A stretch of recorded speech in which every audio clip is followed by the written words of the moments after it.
வணக்கம் மக்களே, யூகேல இருந்து. இன்னைக்கு ஒரு ஹாப்பியஸ்ட் டே எனக்கு. என்னன்னா எங்க அம்மாவோட பர்த்டே தான். எப்பவுமே நான் வந்து ஏதாவது கிஃப்ட் பண்ணிடுவேன். இந்த டைமும் பண்ணியிருந்தேன். பட் இந்த டைம் ரொம்ப சிம்பிளான ஒரு கிஃப்ட் தான். ஒரு பர்ஸ் தான் அனுப்பியிருந்தேன். அமேசான் அக்கௌண்ட் இருந்துச்சு, இந்தியா அக்கௌண்ட் இருந்துச்சு, அதில் அனுப்பியிருந்தேன். கிஃப்ட் ஆப்ஷன்லாம் இருந்துச்சு. ஸோ ரேப்லாம் பண்ணி அனுப்பியிருந்தேன்.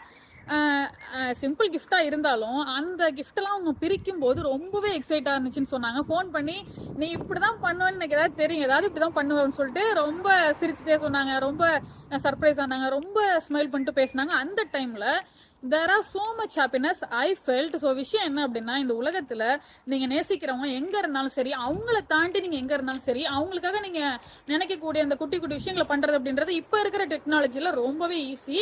ஸோ இது பர்த்டேக்கு தான் பண்ணணும், வெட்டிங் டேக்கு தான் பண்ணணும், இல்லை ஒரு பொருள் தான் வாங்கி கொடுக்கணும் அப்படிலாம் எதுவுமே கிடையாது. எப்போ வேணாலும் பண்ணலாம், என்ன வேணாலும் பண்ணலாம். பொருள் தான் வாங்கி கொடுக்கணும் இல்லை, இந்த டைம் நீங்கள் நினைக்கிறத வரைஞ்சி கொடுக்கலாம், இல்லை எழுதி கொடுக்கலாம், இல்லை அந்த நாள் ஃபுல்லாக அவங்களை சமைக்க விடாமல் ஏதாவது ஃபுட் ஆர்டர் பண்ணலாம். இந்த மாதிரி என்னென்னமோ சர்ப்ரைசஸ் இருக்கு. There are so many surprises you can do and there are so much happiness hidden in that which cannot explain by words but you can feel it. So surprise பண்ணுங்க, அவங்களை சந்தோஷப்படுத்துங்க, அதை feel பண்ணுங்க. Life will be so beautiful.